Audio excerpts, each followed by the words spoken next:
बांग्लादेश में 20 million non Muslim minorities रहते हैं।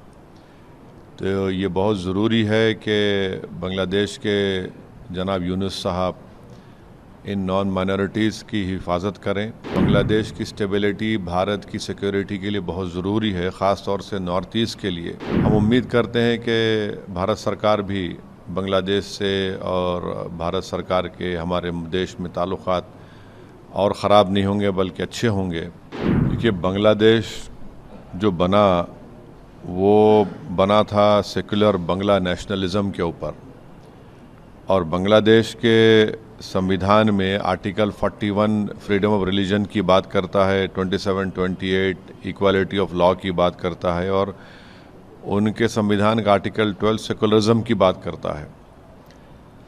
और ये जो वाक़यात हो रहे हैं जिसमें दीपू चंद्र दास को मारकर आग लगा दी गई, फिर अमृत मुंडाल को जान से मार दिया गया।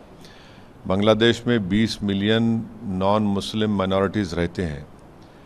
तो ये बहुत ज़रूरी है कि बांग्लादेश के जनाब यूनुस साहब इन नॉन माइनॉरिटीज़ की हिफाजत करें।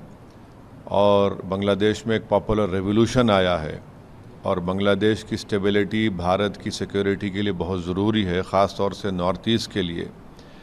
तो जहाँ पर हम दीपू चंद्र दास की हत्या और उसके जलाने की हम पुरज़ोर अल्फाज में उसकी मज़म्मत करते हैं, कंडेम करते हैं, हम उम्मीद करते हैं कि भारत सरकार भी बांग्लादेश से और भारत सरकार के हमारे देश में ताल्लुक़ात और ख़राब नहीं होंगे बल्कि अच्छे होंगे।